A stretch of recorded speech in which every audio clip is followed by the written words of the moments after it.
Partons du principe que vous êtes européen, c'est-à-dire que vous vivez dans l'un de ces 27 pays, soit la zone de la planète accumulant le plus de richesses. Concrètement, c'est quoi être européen ? C'est par exemple pouvoir décider du jour au lendemain de quitter votre vie en France pour vous installer en Autriche. Vous montez dans votre voiture, suivez une route européenne et franchissez les frontières sans avoir besoin de visa. Arrivé en Autriche, vous décidez de passer la nuit dans un hôtel. Pour ça, pas besoin de convertir votre monnaie. Vous utilisez directement vos euros parce que l'Autriche fait, comme la France, partie de la zone euro. Vous en profitez d'ailleurs pour transférer vos économies dans une banque autrichienne. Bientôt, vous êtes le patron d'une entreprise viticole florissante. Vous exportez vos produits jusqu'au Portugal. Vous n'avez pas besoin de payer de taxes pour le faire. L'Autriche, le Portugal et tous les autres pays européens appartiennent à un marché commun. Le marché commun, c'est quoi ? C'est la libre circulation de personnes, de biens, de services et de capitaux. La personne, c'est vous.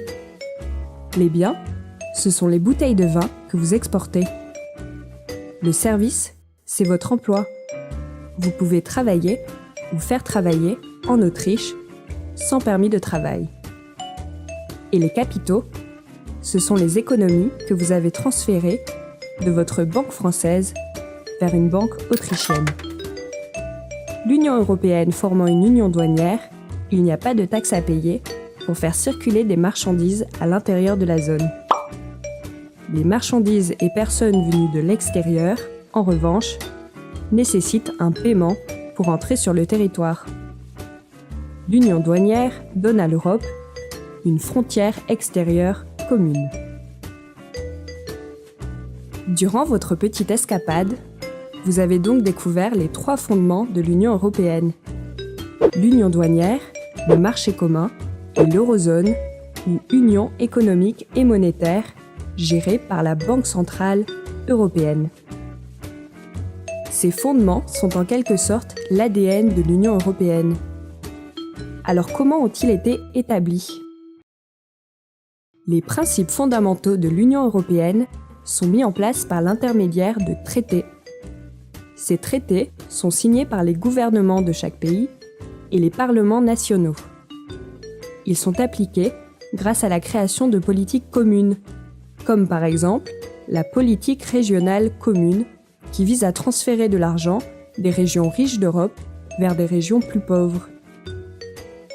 Pour mettre en place ces politiques communes, il faut des lois. L'Union européenne peut proposer des règlements, directives, décisions et recommandations à suivre. Mais ce travail est trop important pour que l'on fasse intervenir à chaque fois les chefs d'État et parlements nationaux. L'esprit du projet européen est d'ailleurs l'idée qu'il existerait un intérêt général européen qui puisse se construire au-dessus des nations et donc sans l'intervention constante des gouvernements et parlements nationaux. C'est le principe de supranationalité. L'Union européenne possède donc ses propres institutions législatives, qui sont là pour proposer et voter les régulations européennes. Dans chacun de nos pays, nous élisons un ou une dirigeante. Ce ou cette dirigeante se rend plusieurs fois par an à Bruxelles. Ce rassemblement international se nomme le Conseil de l'Europe. Cette institution intergouvernementale décide des grandes orientations économiques de l'Union qui permettront d'appliquer les traités. Le Conseil de l'Europe ne peut pas proposer de régulation. Il en dessine seulement les grandes lignes. La mise en place des régulations, c'est généralement le travail de l'institution supranationale, la Commission européenne. La Commission européenne, ce sont 27 représentants désignés par les chefs d'État. Ces 27 personnes discutent, débattent, demandent conseil pour écrire une proposition. Une fois cette proposition écrite, elle est envoyée au Parlement et au Conseil de l'Union européenne. Le Parlement, c'est celui qui a pour rôle de nous représenter, nous, citoyennes et citoyens européens. C'est aussi lui qui approuve la composition de la Commission européenne. Il est constitué des députés que nous élisons directement tous les 5 ans. Le nombre de députés par pays n'est pas égal et varie en fonction de la population. L'Allemagne, qui possède la population la plus importante d'Europe, envoie donc le plus grand nombre de députés au Parlement. Les partis politiques des pays proposent une liste de députés et nous votons pour l'une de ces listes. Le nombre de votes récoltés par chaque parti détermine le nombre de sièges qu'il obtient au Parlement.